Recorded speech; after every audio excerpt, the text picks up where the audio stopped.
Oh, hi.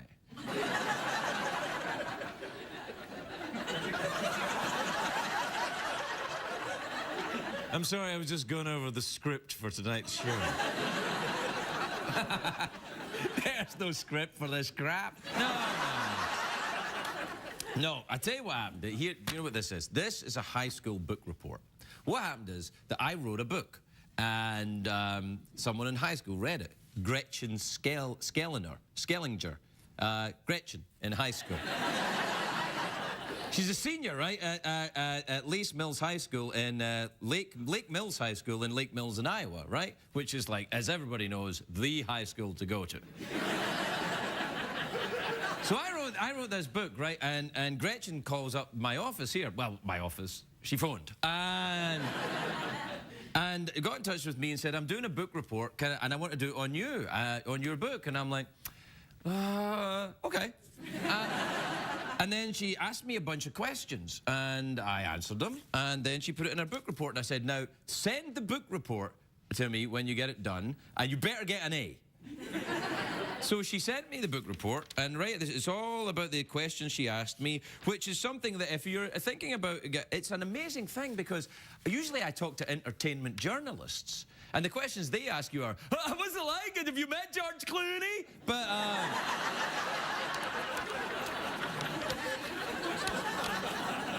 But Gretchen asked me questions I had to think about the answer and everything. It was horrifying. And then at the end of it, she's just transcribed what we say, and I say, well, listen, let me know what grade you get on it, and it better be at least be an A. And she says, oh, I'm sure it will be. And then the teacher circled it and written,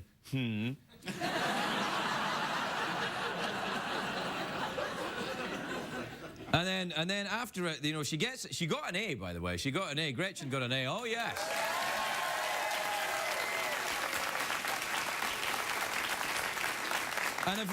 And if you know anything about Mrs. Ham,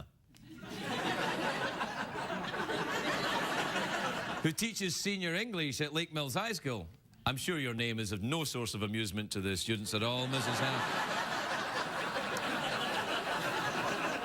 You know, with a name like Mrs. Ham, you should really be teaching second grade. They would love that.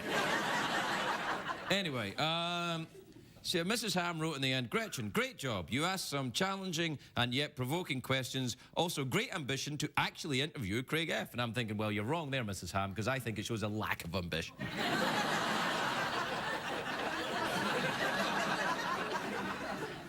Plenty of other books you could have talked to. Anyway, the thing is, actually, after that, Mrs. Ham writes, I might actually have to watch his show now.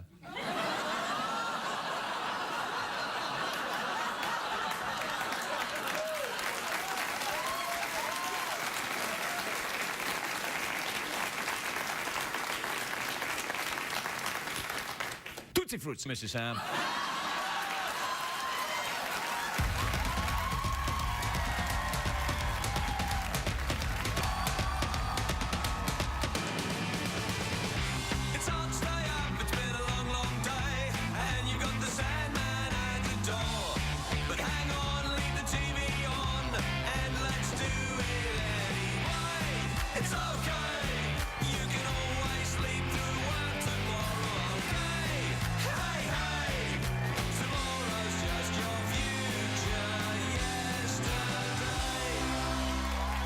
Ladies and gentlemen, Craig Ferguson.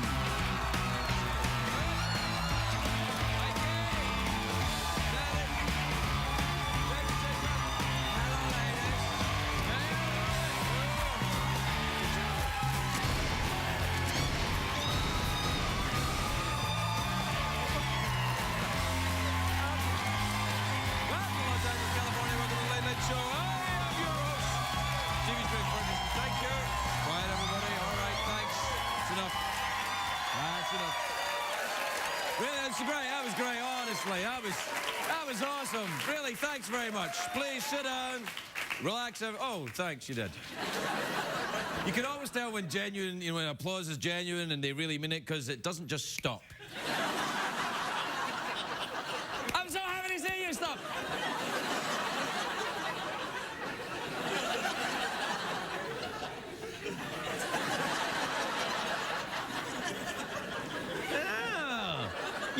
in bad lighting when you do this, it kind of looks a little bit creepy.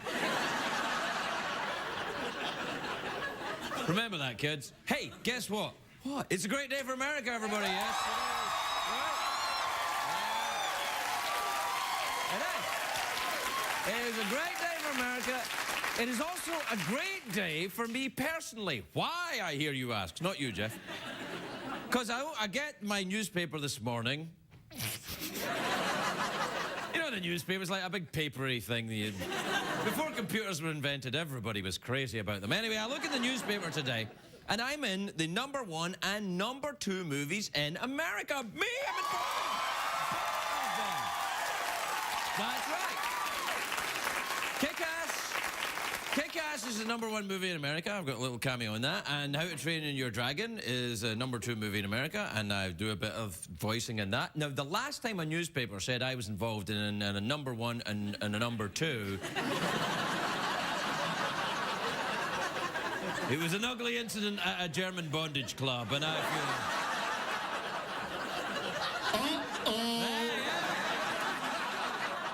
feel... That's how we met, actually. Anyway. Love it! I love it too, yeah. Anyway, listen to this, Jeff. Listen to this, ladies and gentlemen. You especially listen and don't talk about this, Jeff. Anyway, there's a woman in Ohio, which is in America, right? An Ohio woman. She says she opened a can of SpaghettiOs and found a dead rat. Ah! I did at the end in case you thought, well, that's not so bad.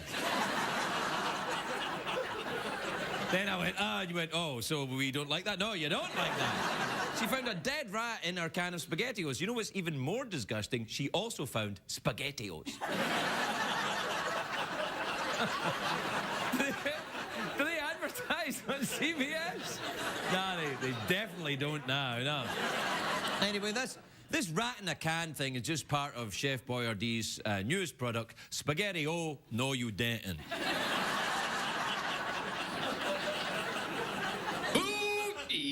Booyah! Nailed it! Yeah, all right, that's enough. Anyway, it's a great day for America. Not such a great day for Europe. There's all the airports in Europe, from London to Warsaw, they're on their 6th day of shutdown. Nobody can fly at all. Today in the airport in Rome, it was so quiet, you could actually hear the guy in the control tower. It's like, what's a coming a go? What's a coming a go? No one a coming a go. Anyway, the airports are closed because there's a volcano erupting. Smoke and ash is spreading all over Europe. The smoke cloud is very big and very thick. Meteorologists originally thought it was coming from Willie Nelson's tour bus, but it's not. It's from a volcano. And you can't fly an airplane through an ash plume because the engines will shut down faster than Mel Gibson at a bar mitzvah. That's how fast they would...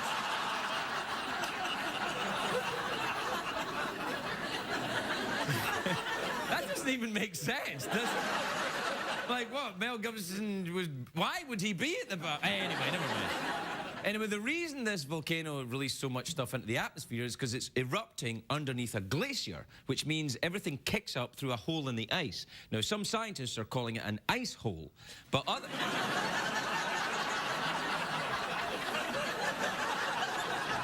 Can we at least get to the bit where we know I'm going? Some scientists are calling it an ice hole, but other scientists are saying that the problem is pre-existing ash in the crater. Therefore, it's more of an ash hole. And as we all know, most of the problems in this world are caused by... Anyway, the name of the erupting volcano is very difficult to pronounce. I've practiced it over and over again. I think I've got it right. It's called... Now, it's in Iceland. I like Iceland because, you know, the name tells you what you're going to get. Iceland. It's like that town in Pennsylvania, Intercourse. That's a real place, Intercourse. It's right after Foreplayville. I've been to Foreplayville. I didn't care for it. It's not necessary. Mind you, it's not as boring as Spooningburg. What I like about you is... Anyway, Anyway, thousands of European travellers have been stuck for days at the airports waiting for flights. Now, most people are taking it all in their stride. There's no hard feelings, especially in Scotland. Here is an actual news report from Edinburgh Airport. Look at this. You only found out when you got to the airport. You didn't know in your hotel. Or... No, I hate Iceland! So I hate Iceland! I mean, you get a lot of stag parties leaving Edinburgh at this time of the morning, a lot of drink taken in the early hours as well.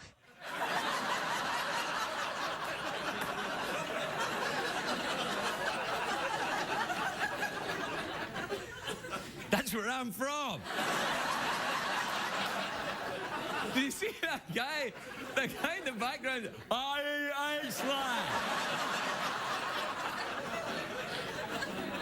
That's my sister.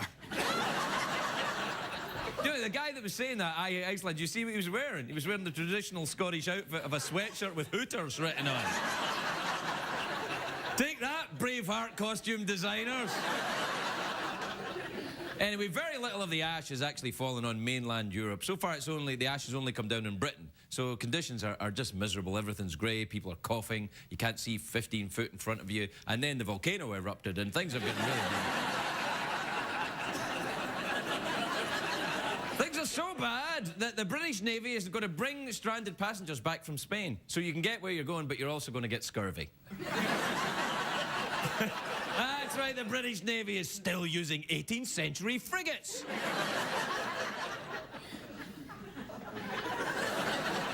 It isn't just affecting airline passengers, though. The airline flight crews are stranded too. There's 1,500 flight crew members stranded at faraway airports and no way to get home. And I kind of like thinking about that. All those flight attendants from Air Sweden all crammed into a tiny little hotel room. No choice but to shower together. And it can't be easy for the women either. I mean, what's it going to be like for them?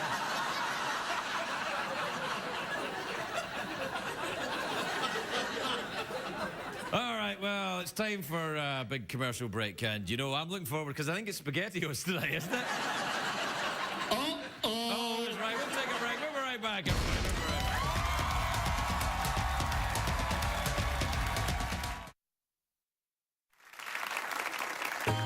It's time for Gardening Tips with Willie Nelson.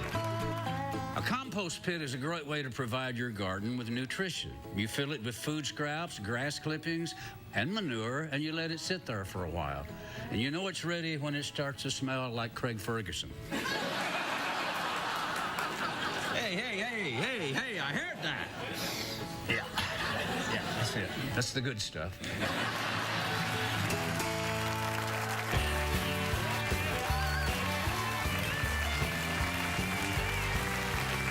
Well, bye, Ernie. Damn show gets more like hee-haw every night. Hey, do you know last week, Rush Limbaugh said that the volcanic eruption in Iceland might be God punishing us for healthcare reform. And I agree with Rush quite a lot, actually. A lot of people that give Rush a hard time, I agree with them sometimes. For example, I think that OxyContin is a very mellow high and adorable, but I don't agree with him this time. Why would a volcano erupt because of what the US Senate did in Iceland? It's more likely erupting because of something that happened in Iceland, surely. Like, for example, this.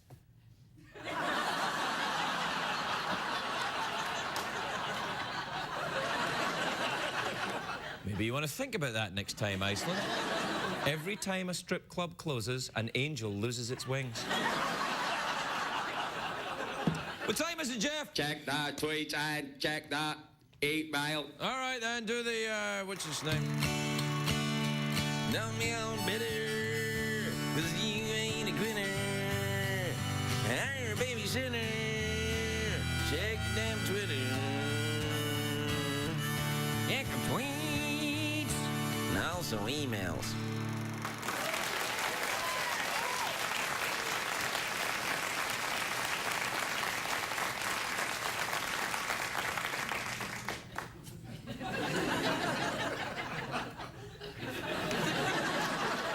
I look forward to your letters.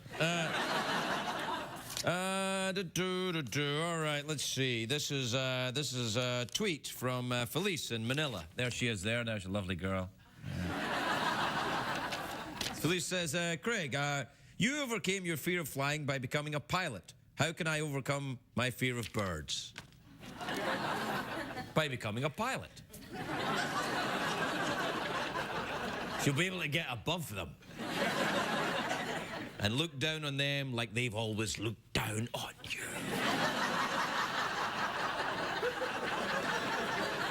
I know you're thinking, Craig, that's not very good acting. And I think, oh yeah? Are you in the #1 and #2 movies in the country?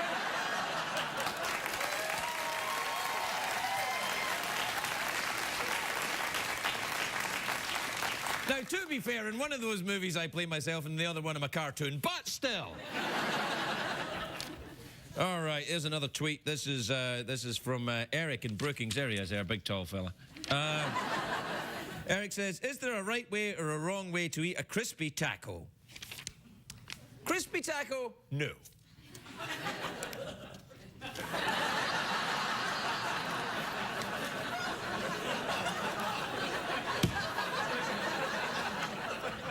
I think we'll just leave it at that. We'll just leave it at that. We'll be right back after the break.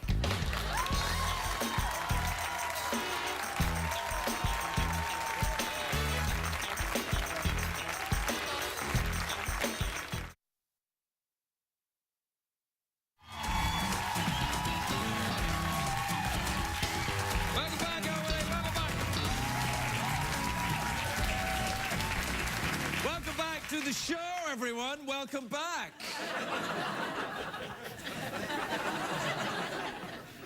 My next guest, my first guest, my only guest, one of my guests this evening.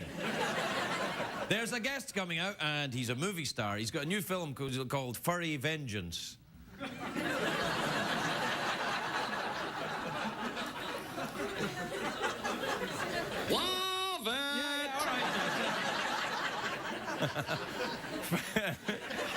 Furry Vengeance is in theaters April the 30th. Take a look at this clip. It's on!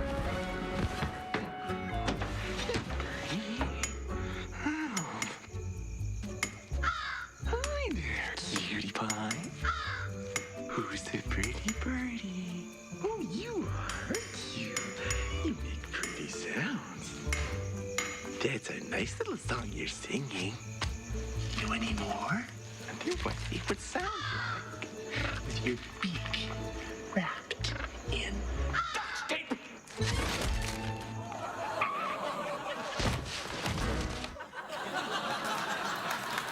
Please welcome Brendan Fraser, everyone.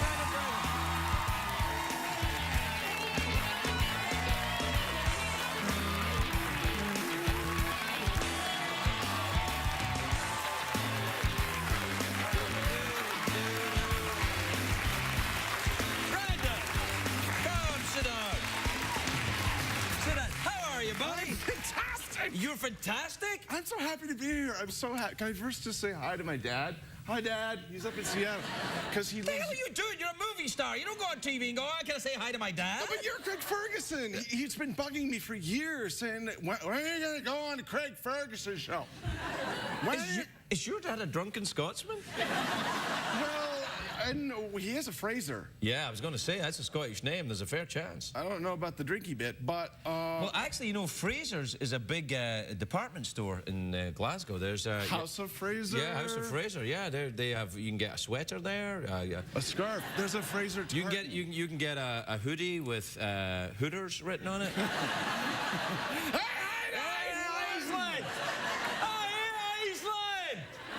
Do you think he actually came from Hooters? I don't know what he was saying. I can. No, I don't think. I don't know if there is a Hooters in Scotland. Like, where's the Hooters in? I don't know. Listen, if they'd have had one, I don't think I'd have left. So if they've got one, it's new. That's all I'm saying. Now, listen. In this movie, did you hurt your testicles? Just my feelings. Yeah. Oh, really? Did you wear a special testicle guard? Or did you just clench just before you hit the? There is. Do you want to know how it's done? Sure. Okay. So there's this strap that goes runs up there across the engine. Oh, hey. And it goes to the other side, like, yeah. Yeah, right. So that when you take the blow, Hey.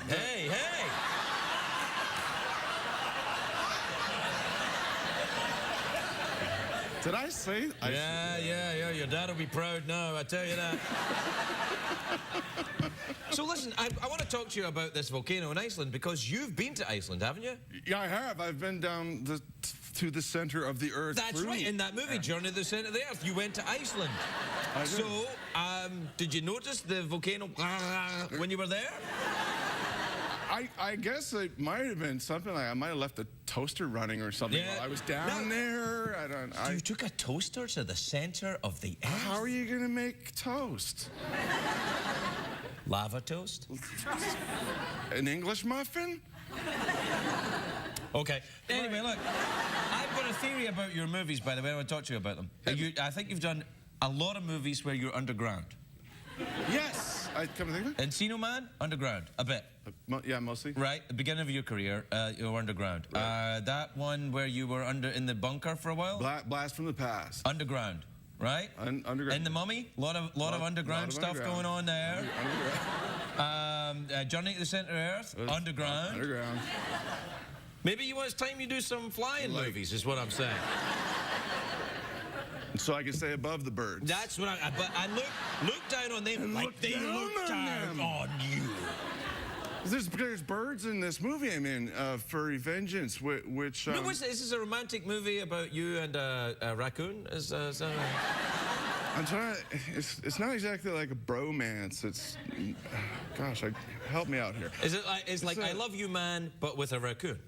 Well, the raccoon does bite me between the pockets in one sequence. Oh. There's an absolute throwdown. And I wind up fighting with the raccoon, but because the actors were never in the same shot as the creatures, because we would composite in with... Right, you got to do it later things. on. I know how movies work. I'm in the top 2 movies in the United States. Right down the pit. I've completely forgotten what I was going to tell you. Well, you were going to say that in the movie, like, you worked with this raccoon. Yes, and the raccoon is out to get me because my character, Dan Sanders, is a well-meaning guy. He is slightly misprioritized, and he's given this task to, put some houses at the end of a cul-de-sac. But then his boss, played by Ken Jeong, who you recall from The Hangover, he jumped out of the trunk. Oh, yeah, the nude guy in the trunk. He did have he had a crowbar. Yeah, he did have a crowbar. He's my boss. He's a baddie, and he's a great guy. You know, he's an MD. He's a doctor? He's an MD. Wow. He was the first guy to say, I forgot the prescription pad today. Yeah, I mean, wow. True story. He's what's a doctor doing jumping out of a trunk nude in Vegas? Happens all the time, Getting actually, when I think paid? about it. Yeah. So listen, so in the movie that you have this relationship, you have to get these houses, and then the boss, and then the dean of the college is going nuts. The dean would be the raccoon because he rallies the forces, and all of them are... The forces of nature combine against you? Yes, can you... Oh, man. Do not mess with them. Do not mess with them. As we come see the movie, you'll find out why. Right. This was actually... Did you actually work with the animals? Did you have, raccoons attached to your bits? My parts? Yeah. I mean, did you even meet them? No, you know what I met was a stuffy. Oh, I met him. I think he was called Scooby or something like that. Scooby-Doo? No, not Doo. But close. I had a stuffy, and the stuffy beats me up in a historical reenactment sequence. Civil many War? times. Close. Puritans. Puritans. All the way back the Puritans. all the way back to cavemen. And there you go again! I told you. With the under the ground! Right, precisely. But it was chopsticks that had paws on it, and they we do a lot of the show here like that. We do. That's the movie magic. Yeah, I beat myself up with pod chopsticks. Pod chopsticks. That's a movie I saw once. It's about this guy who's underground and... No, listen, anyway, it looks funny. Is it for the kids? It's for the kids. It's not the kind of movie. I am a dad. I've got 3 sons. Right. I I promise, stick around for the credits. Seriously, it's big fun. Everyone takes. Well, if you pay your money, you might as well. That's what You're not going to bolt for the aisle. Yeah, you know? I guarantee everyone's going to have a good time, and you won't feel like you want to smash yourself with the ball-peen hammer on some of the kids' movies that adults are. You're not talking about How to Train Your Dragon here, right? No. Because that's the number one movie. No, that's the number 2 movie. The other one I meant is the number 1 movie. That's called Kick-Ass. That is not a kids' movie. No, you want to make sure you see that. Yeah. Twice, and then go to Furry Vengeance. I think Furry Vengeance is the one I'll be going to this weekend because I've got a kid. Now, is it the PGs? It's PG. Yes, it is. All right, it is good. the PJs. All right, good. We squeaked in the PG. Brendan Fraser, everybody,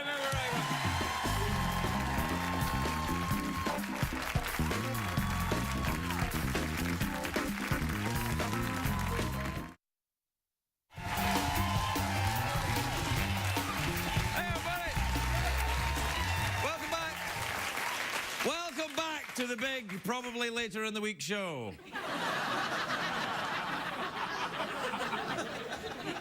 My next guest is an actress. Ooh. Hey! My next guest is a very lovely actress. She stars in The Mentalist, which is on Thursdays at 10 o'clock on CBS. Please welcome the very lovely Amanda Righetti, everybody. Amanda Righetti.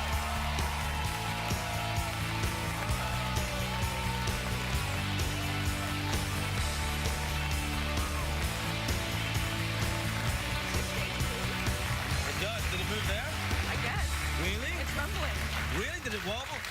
Welcome, Amanda. Did the stage move when you come up? It rumbled. It wobbled? Did it? It rumbled. Well, yeah. it's very... I know this stuff looks very expensive. I know it looks like a very high-tech, sophisticated operation, but really, not so much. Yeah. Yeah. So it probably moved a little bit as well. Can I just compliment you on your ring? Hey, thanks. Wow, look at that. It kind of matches your mug, but with No, diamonds. I can't tell you how glad I am my doctor doesn't have one of those. Yeah, it'd be very. That's not something you want to see going in. Hi, how have you been? How have you been, doctor? Oh, great, I got a new ring. Oh. Yeah. Hey, listen, you look great. Are you having a nice time on The Mentalist? Yes, I am. Really? Yeah, it's been a lot of fun. We're doing well. Now, what happens is that he's mental and he solves crimes? I know, it can be misconstrued, can't it? Right, a little bit. No, he used to be a psychic, but he's not a psychic anymore. He kind of saw that was, not going to work out for him. It was a so dead-end track, yeah, right. yeah.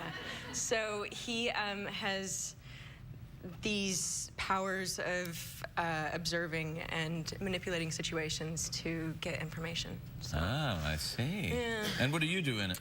I'm kind of the sidekick rookie. Hot girl sidekick rookie, maybe? And is it in Las Vegas, like the CSI? Do you do it there? Not quite. It takes place in California, Sacramento. Sacramento? Yeah. Ever been? Yeah. Yeah. It's lovely. Yeah. Hey, did you ever go to Las Vegas?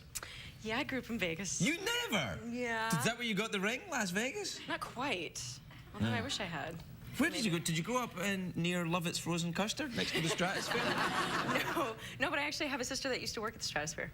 In the Stratosphere? Yeah. What did she do? She was a dealer, blackjack. Oh, I thought you were going to say heroin. Could be that too, Yeah, that'd be bad. Hey, come here, buddy. Hey, come here. Really? She's a blackjack dealer? Yeah. Well, she does, and she did roulette and stuff like that, but she does a lot of managing now on the floor. She works in Palm Springs now. Wow. Yeah. Do you come from then a kind of Vegas family? And by family, I mean, are you connected in any way to the mafia? Maybe 6 degrees of separation. Right. I don't know. Were you never interested in life in the casinos yourself? Not the casinos per se, but I did dabble with the idea of dancing one of the shows for a while. Which show are we talking about? Well, I don't know. I'll go. I'll pay. I'll go see it. No, yeah, my sister dances in Lance Burton show, so... Oh, Lance Burton, oh, magician dance. magician, Oh, yeah. yes. You no, like that- magic, don't you? Oh, I love magic. Lance Burton's been here. He made stuff disappear. Yeah. There were dancers, I believe. Maybe your sister was even here. I don't know why I'm getting so enthusiastic about this, but I am. She wears a Scottish outfit in the show. I don't recall that part. Right. Really? What is a Scottish outfit for a woman? I don't know. Because where I come from, it's a heavy coat and a miserable attitude. Yeah, So I guess it's Scottish wannabe. It was, you know, one of those, like... A little mini kilt? Yeah. Yeah, that's mini all right. kilt, Yeah, like, that you works know. for you. Yeah, that's all right. Yeah, that's good. Oh, that's good. Yeah. Do you like magicians? Do you enjoy magic? Yeah, I enjoy watching magic. Really? Can you perform any magic? I wish I could, no. No. I have no tricks. Well, I don't know about that, but I... No magic tricks. Yeah. I mean, so you grew up in Vegas, then you came here. I did. That's kind of the opposite, because most people, when they come to LA, they go, oh, this place is seedy. But if you come from Vegas, you probably go, oh, it's quite nice Exactly. here. Yeah. Yeah. Especially... Did you grow up in the nice part of Vegas? Is there a nice part? Ish. Yeah? Yeah, Henderson. I know Henderson. Yeah. Henderson's lovely. They've got a little airport there in Henderson. They do. It's a private airport. Yes, that's right. I've landed there in a little Cessna, and it gets very bumpy and turbulent on the way in. Yeah. Yeah. I can tell you exactly where the bathroom is in relation to the runway if you never know. Whoops. Do the folks at CBS treat you well? Because I know they treat me awfully well. Do they treat you awfully well? Awfully well. I bet they treat me just as good as they treat you. Do they? Oh, I don't know. Yeah, I bet they No. Did you go to the Super Bowl? do. No. Did you get asked? No. Well, Yeah, it's see? about the same as me then. That's right, you heard me, you. Hey, what about? Are you interested in the Super Bowl? Are you interested in the football? Yeah, I mean, I've been to one game before. A Super Bowl game? Yeah. What one? The one that was it was in Louisiana. The Saints. I don't know who it was against because. Well, you've come to the wrong place as well because Yeah. Yeah. But it was in It was in New Orleans. It was in New Orleans. All right. Yeah. Did you? You must have. You like to drink to excess. That's a great Exactly, place to do that. Yeah. No, it was a lot of fun. They had the the halftime show and all that stuff. And Yeah, Gwen they Stefani always have that performing. every Super Bowl. I didn't. I don't really watch it when it's on TV. Really? The halftime show. Yeah, oh, yeah. The Who were on it this year. Yeah. Yeah. How was that? I don't. People liked it. I loved the Who, and I still, I love the legacy of the Who and stuff. And I think they're a great, just a milestone in rock history. But when I was watching them at the Super Bowl, I thought, oh, this is like watching my grandpa play the spoons. Kind of like the Geriatric Society. Yeah, a little bit. I mean, they're great. I don't mean in any way to take away from how wonderful our I mean, I saw that band in Glasgow, Apollo, it must have been 1978, 77, something like that. And they were great, but we were all great then. Sure. Were you high too? Was I high? No, I was about 15 then. Oh, right. So, yeah. That makes it all better, right? You ever been over there to Glasgow? I have not. No. You'd like it. Yeah? Wow. I kind of painted you into a corner with this whole kinda drinking. did, yeah.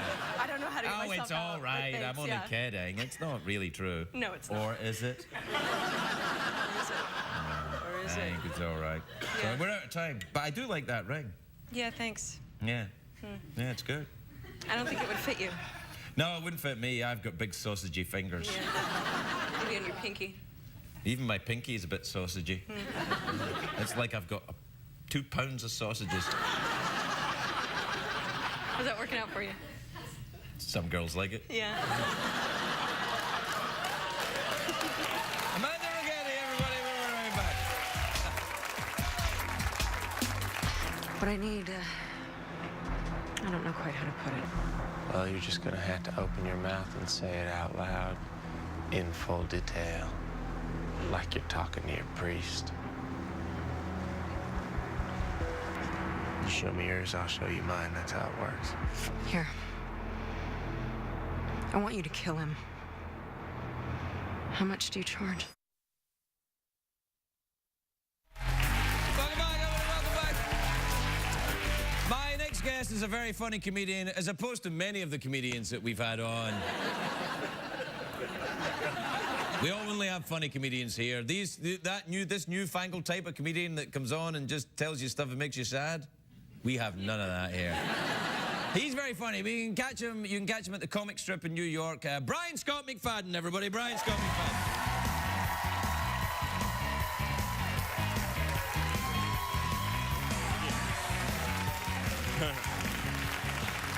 Thank you. Thank you very much. Thank you. It is terrific to be here in Los Angeles because back in New York, I just broke up with a woman who lives in my building. Yeah, so it is really great to be here. Because she's Russian, she's jealous, and now I have to sneak other dates through the lobby like the witness protection program. Because she saw me with another girl after we broke up. Next day I was in the laundry room, I'm like, hey Anna, did the mail guy come today? Why don't you get your whore to get your mail? I guess that's a no then, huh? Can I get my laundry? What, your whore doesn't do your laundry? Well, she's already getting the mail, you know. I don't want to ask her to multitask. She used to work for CNN, and I love CNN. My favorite thing on CNN is when they hire the BBC reporters to do the disaster stories, famine, civil war, genocide stories, and all the stories sound exactly the same. They always have that one guy that comes on. A young child wanders the streets of a mud-cracked hillside. His tear-stained face and the gunfire tells the story.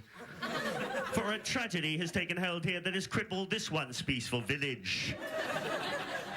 A tragedy that appears to have no end. Hakimi is a local tribesman.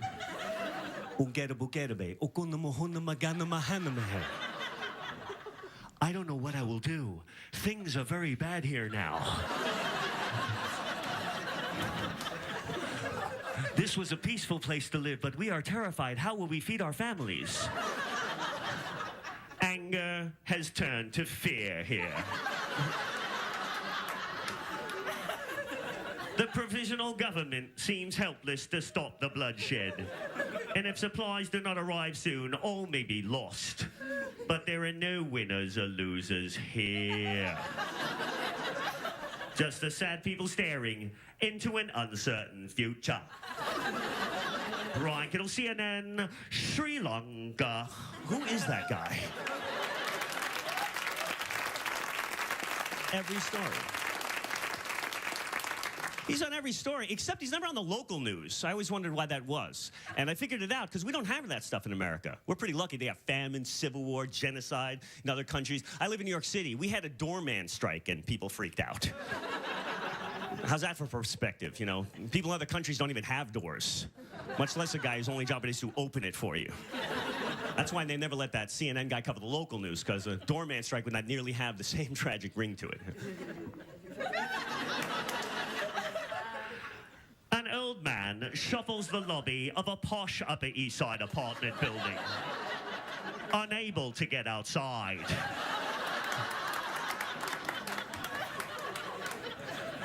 For a strike has taken hold here, one that has pitted neighbor against neighbor in a struggle to survive. Mr. Rosenberg has lived here for 35 years. I don't know what the hell to do. You come down, you can't get out the damn door here.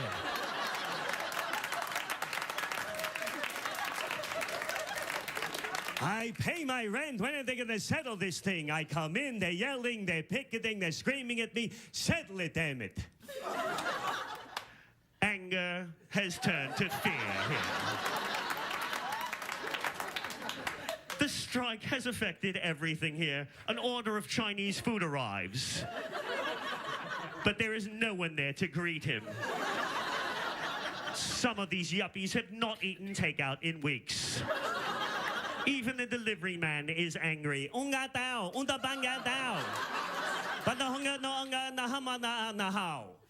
I don't know what I will do. Things are very bad here now. How will we feed our families? One local woman seemed especially angry. Why doesn't he just get his whore to open the door for him? Another sad victim. Brian Kittle, CNN, Park Avenue. Thank you very much. Thank you. What did we learn on the show tonight, Greg?